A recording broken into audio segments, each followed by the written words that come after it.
Création, un rendez-vous régulier avec la scène artistique européenne. Créateurs au travail, projets en devenir, chemin d'artistes, à suivre étape par étape.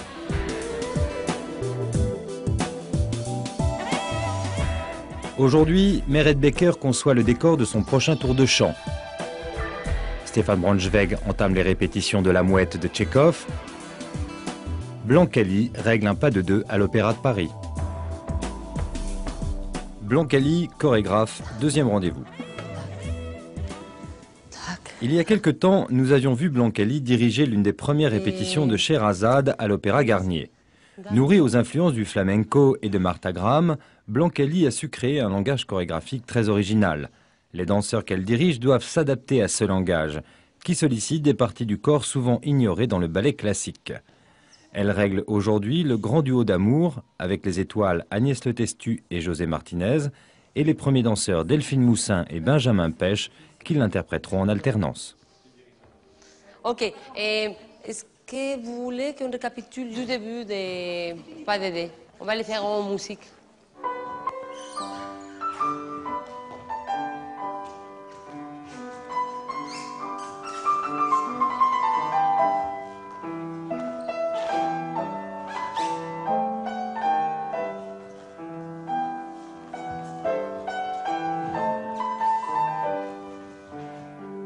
Vous allez très rapide là. Oh là là là là. Et voilà tout de suite. Ouais, mais il faut... Ok, pardon. Et ça va vachement trop vite tout, hein, je vois rien là. Vous expirez, mais grave. Non, mais il faut, parce que chaque mouvement, même, tu vois, quand tu reviens là, ça fait... Il faut les respirations dans les... Sinon, ça fait... Hein? Il faut les accents, les respirations. Il faut que chaque chose prenne son ton. Tu vois, par exemple, là... Après, et après ça aussi, doucement, que ça fait pas... Hein? Après, là, et... Tac. Hein? Ça...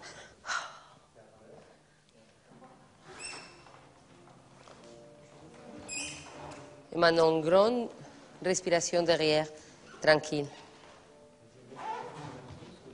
Voilà, la tête de l'autre côté de lui. Voilà. Et là faites une bonne respiration, là.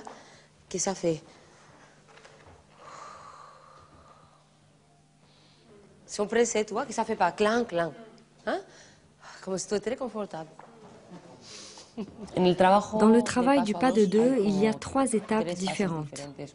La première est la recherche du matériel chorégraphique que nous allons utiliser, c'est-à-dire que je leur enseigne les mouvements, nous les essayons, nous faisons en sorte qu'ils fonctionnent. La deuxième partie consiste à relier ces mouvements, les mettre en musique, chercher la fluidité, et puis il y a une troisième partie qui est l'interprétation. C'est la partie la plus difficile parce qu'il faut d'abord maîtriser la partie technique et on doit parvenir à une grande liberté pour pouvoir interpréter. Car la danse doit avoir un aspect si léger que l'effort physique ne doit jamais être perceptible. C'est là que l'âme des danseurs peut s'exprimer et pour moi c'est la partie la plus importante, arriver à interpréter. Je peux voir une fois votre portée? À tout le monde. Tac, maintenant, monte la jambe, comme tu faisais avant. Maintenant, le corps, doucement, voilà. Et doucement, prends ton temps, parce que ça, c'est très joli, ce moment de transition. Voilà, maintenant là, tu la descends doucement, descends. Voilà, je voudrais voir ça un moment aussi. Il ne faut pas lâcher, passer un moment comme ça avant de lâcher là. OK. Plus lente, le piano.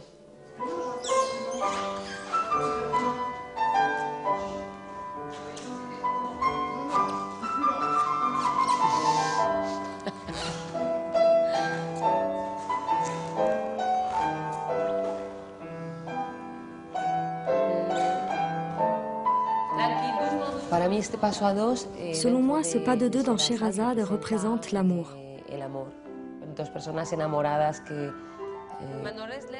Deux personnes amoureuses qui doivent presque se cacher pour vivre leur amour et qui se rencontrent discrètement la nuit. C'est un amour secret, un amour qui est plus fort que tout.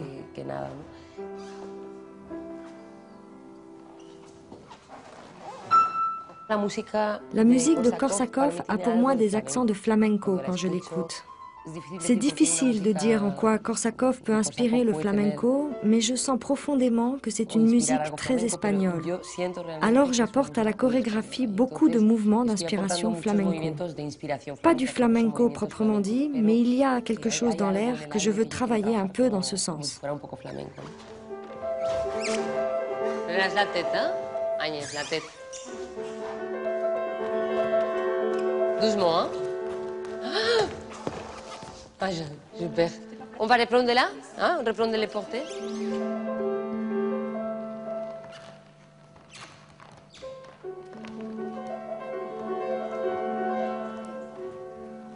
Oui. Tu peux tourner plus rapide, toi, José. Oui. Accroche-toi, accroche-toi.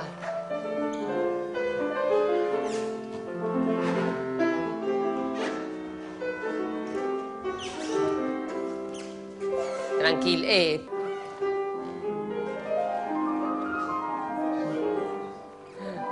Stop, stop. Il y a une chose ici, juste avant ça. Je voudrais en fait voir les visages de garçons. Ouais. On fait ça. Tac, tac. Ne me conduis pas. Il faut laisser. Je souple. Oui, non, tu es en train de tirer, il faut pas. Au contraire, c'est moi qui mets les bras. Voilà. Maintenant, tac, tac, tac. Mais justement, c'est pas. Je voudrais ça. Voilà. Tac, tac. Mais voilà. Il faut que je voudrais avoir ça en fait avec les visages. Tu vois ce que je veux dire?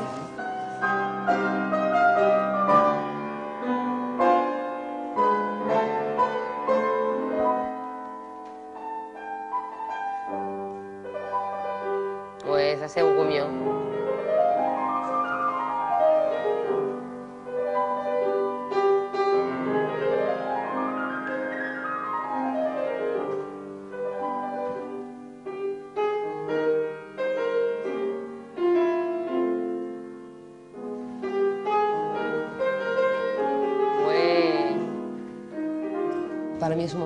Pour moi, c'est un moment important parce que pouvoir travailler avec des danseurs aussi incroyables me pousse en tant que chorégraphe à donner aussi mon maximum.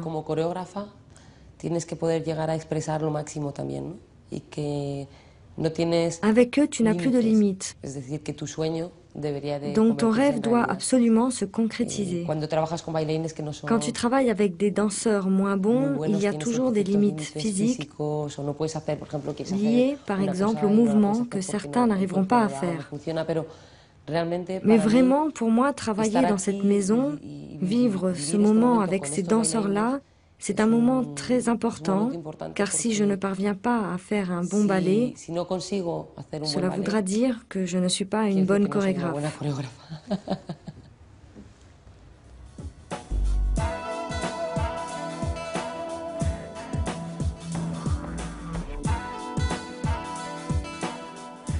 Stefan Braunschweig, metteur en scène, premier rendez-vous. Ancien élève d'Antoine Vitez, metteur en scène de théâtre et d'opéra, Stefan Braunschweig est à la tête du Théâtre national de Strasbourg. Il s'est doté d'une troupe permanente avec laquelle il monte aujourd'hui La Mouette d'Anton Tchekhov dans une nouvelle traduction. Nous sommes tout à fait au début des répétitions, les acteurs ont encore le texte en main, décors et costumes restent à créer. À 2 mois des représentations, Braunschweig est en recherche et débusque encore des subtilités dans le texte. Pour moi, le travail de la mise en scène n'a pas de sens sur le papier. Oui, autrefois, quand j'étais plus jeune, parfois j'ai imaginé les scènes, les mises en place, etc. Puis très vite, j'ai arrêté. D'abord parce que tout ce que j'imaginais, une fois que je le faisais avec les acteurs, ça ne marchait pas. Mais surtout, c'est tellement plus intéressant de le faire avec les acteurs. Et si on veut vraiment chercher des nouvelles façons de faire, ou la forme juste, qu'est-ce que c'est la forme juste? C'est pas forcément qu'elle est toute nouvelle, spectaculaire. C'est trouver aussi la forme juste avec tel groupe d'acteurs, dans tel espace, avec telle lumière et tel texte. On enchaîne à... Et la farine, elle est à 70 le sac de 16. Et ça? Ah, ben tiens, débrouille-toi. Vous avez beau jeu de rire, vous. De l'argent, vous en avez à la pelle. De l'argent? En 30 ans de médecine, mon ami, et 30 ans sans repos, sans une minute à moi, ni le jour ni la nuit, j'ai réussi à mettre 2000 roubles de côté. Et même ça, je viens de le dépenser à l'étranger. Attendez, ça c'est fondamental en fait. Je viens de comprendre un truc. Enfin, c'est que Dorn, quand c'est dit il fait des voyages et tout, mais en fait, il a fait un voyage dans sa vie. Et il a économisé pour. Ouais, c'est ça. Ouais. Son petit salaire de médecin de campagne, jusqu'à avoir 2000 roubles et pouvoir se payer son dernier voyage. Ouais, on peut l'envisager comme ça, oui. Ah ouais. Bah, c'est ça qui est écrit, je crois. Oui. C'est peut-être même plus...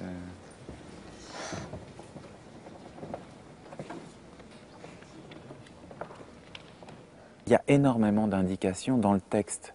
Je crois que chez Tchekhov, il y a une volonté de mettre en scène de l'intérieur du texte. Donc nous, on est obligé de tenir compte de ça et en même temps, on doit trouver la forme qui nous permet de ne pas faire du Tchekhov musée. Par exemple, est-ce qu'on peut se passer des meubles? Dans le théâtre de Tchekhov, il y a toujours des meubles, puisque c'est dans des maisons, etc. Alors, est-ce qu'on peut se passer des meubles? Alors, l'autre jour, on avait essayé de faire l'acte 4 sans meubles. Ah bah Claire, t'as dû la laisser dans la salle. Hein? Eh ben voilà. Tu peux te servir. Puis aujourd'hui, je suis arrivé, j'ai dit on va mettre les meubles, mais d'abord on va les rendre un peu impraticables en mettant plein de livres dessus. Et puis, au lieu de les mettre dans une disposition, je dirais réaliste, avec une table au milieu, j'ai tout mis sur le côté. C'est-à-dire qu'en fait, il y a un espace de jeu au centre. On a les meubles, mais je les repousse un peu contre les murs.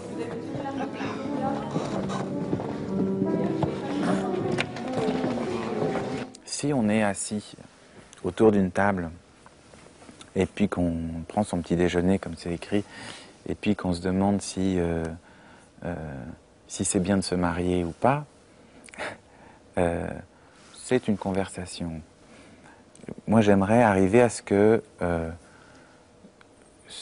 pratiquement chaque dialogue soit une discussion philosophique.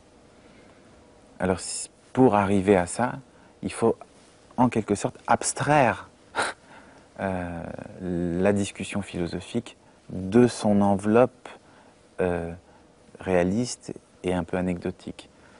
Et en même temps, il faut la jouer, cette enveloppe.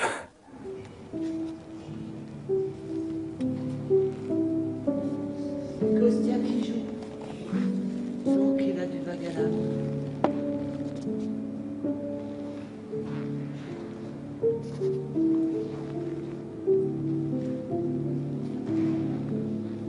L'essentiel, maman, c'est de ne plus l'avoir devant les yeux.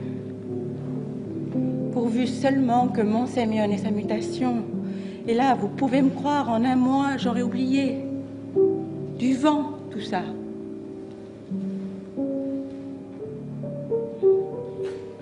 Si Tchekhov met, elle fait son bruit 2 ou 3 tours de valse, c'est qu'il y a comme un changement d'attitude, je pense. Tu vois qu'avant, il y a le côté je vais y arriver, et tout d'un coup, la valse raconte qu'elle ne va pas y arriver. Ouais. Puisqu'elle se laisse prendre par Ouais. la musique de Kostya. L'essentiel, maman, c'est de ne plus l'avoir devant les yeux. Pourvu seulement que Mont Sémion ait sa mutation. Et j'oublie tout. Non, c'est pas ça. Et là, oui. Pourvu seulement que Mont Sémion ait sa mutation. Et là, vous pouvez me croire, j'oublie tout. Du vent, tout ça. À chaque moment, j'ai envie de pouvoir dire, là, je sais pas comment on fait, je sais plus ce qu'on cherche. On trouvera peut-être demain. Laissez-moi réfléchir. Sinon, on est sous le stress de devoir réaliser des choses qui ne sont pas justes. Donc, ce fait de ne pas avoir approuvé est très important. En même temps, ça ne veut pas dire qu'il n'y a pas de peur. Chaque acteur, devant chaque rôle, il a peur. Chaque metteur en scène, devant chaque spectacle, il a peur. Simplement, c'est des vraies peurs, c'est des bonnes peurs.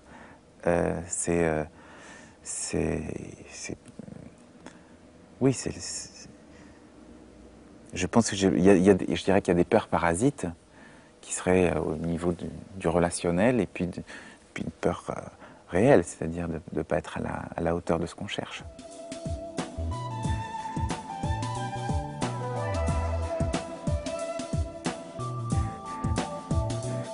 Meret Becker, chanteuse, premier rendez-vous. Jeune star du cabaret berlinois, Meret Becker est aussi une actrice célèbre qui a tourné avec Wenders, Schlöndorff ou von Trotta. Parolière, musicienne, elle a débuté en interprétant Brecht avec Nina Hagen pour Marraine. L'étrange poésie de ses spectacles naît d'arrangements sonores inattendus, mêlant accordéon et boîte à musique, sampleur et scie musicale. Après l'enregistrement de son deuxième album, Meret Becker projette une tournée. Aujourd'hui, elle a rendez-vous avec son scénographe.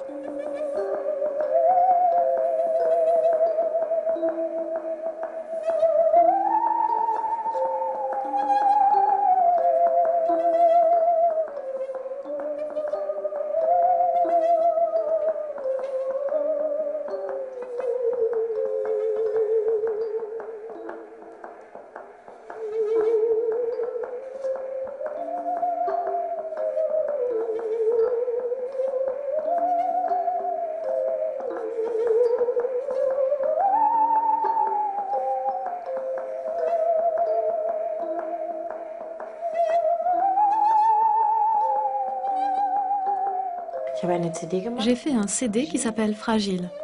Je pars en tournée en novembre. Je dois maintenant m'occuper de la scénographie. Il y a des DVD en préparation qui seront montés sur des écrans. Il y a des plages de musique et des plages où je raconte des histoires.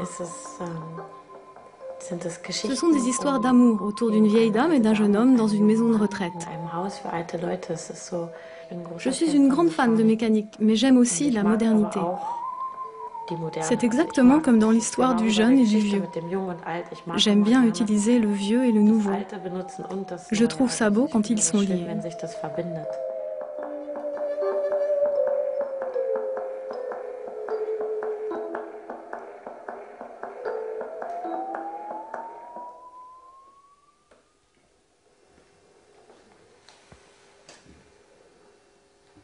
Das war provisorisch.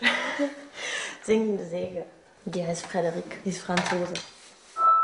Das ist so eine kleine Konstruktion, dann kann ich dazu eben live spielen. Und ich habe mehrere Spieluhren, die kann man umstecken. Und da kann ich entweder, da habe ich hier so mehrere Loops, das sind quasi mechanische Loops, also das, was man im Computer quasi heutzutage auch ganz viel macht. Da habe ich hier so Lochstreifen.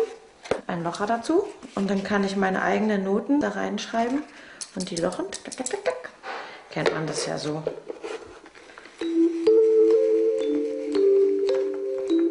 Das ist zum Beispiel ein Lied von mir, das heißt Erster Kuss.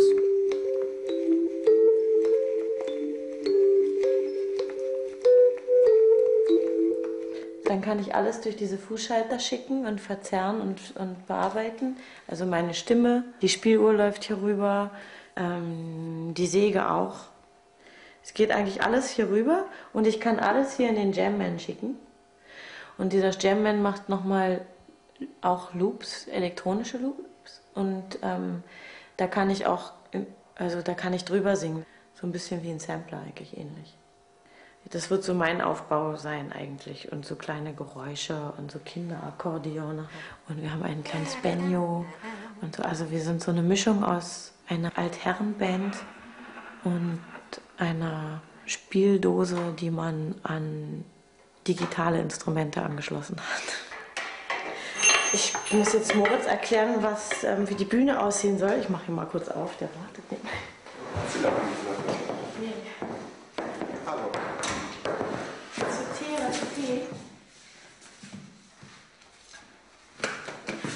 Ce qui est important dans ma rencontre avec Moritz, c'est qu'il comprenne comment sera ma scénographie. Qu'il comprenne qu'en fait, il y a une histoire cadre, une histoire dans laquelle ces thèmes sont insérés.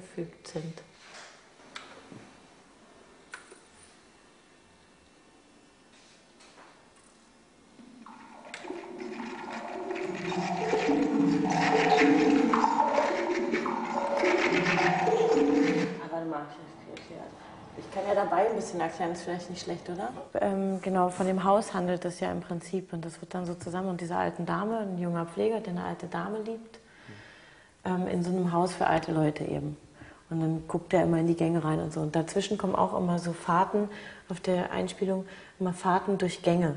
Nur so Neonröhren und Fahrten durch so ein Haus eben. Nur Flure, die sehen aber alle gleich aus. Fragile, ce sont des histoires d'un côté et de l'autre des chansons.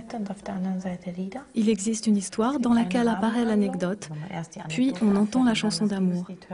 La chanson d'amour que l'on peut prendre pour soi. Mais quand on l'écoute dans ce contexte, on fait d'autres associations d'idées. L'éphémère, la nostalgie, la distance. J'ai rassemblé plein d'anecdotes et je leur ai injecté des chansons d'amour. Ich mal's mal auf. Dann würde man eben ungefähr die Leinwand so stehend haben und dann hätte ich gern hier so eine Glitzerkugel und hier diese Glitzerdrehbühne, auf der ich stehen würde. Das bin ich.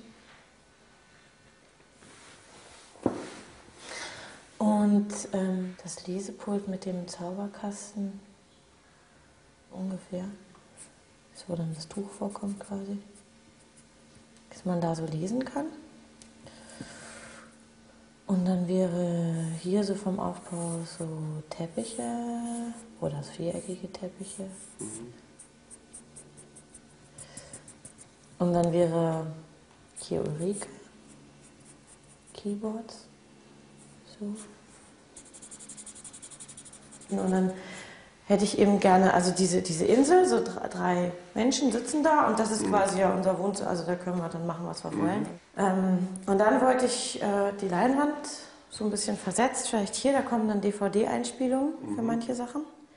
Und da wollte ich auch Schatzspiele drauf machen, nämlich am Anfang gleich wollte ich. Und dann wollte ich hier ungefähr mit so einer Kugel auch, die über mir drüber und dann kriege ich so eine kleine Drehbühne, auch mit solchen Glitzersteinen. Die ist 1 Meter Durchmesser und dreht sich ganz langsam. Aha.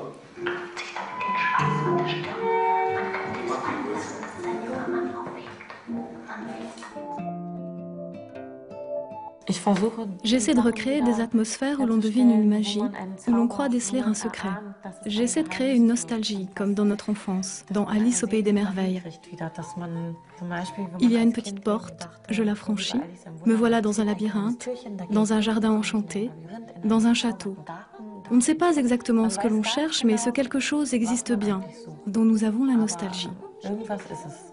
Parfois, je trouve difficile de trouver les mots justes, bien qu'il y ait des formules.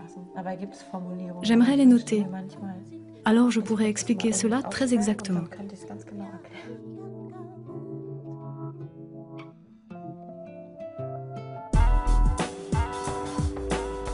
Vous retrouverez bientôt Blancali, Merit Becker, Stéphane Braunschweig au fil des rendez-vous à venir.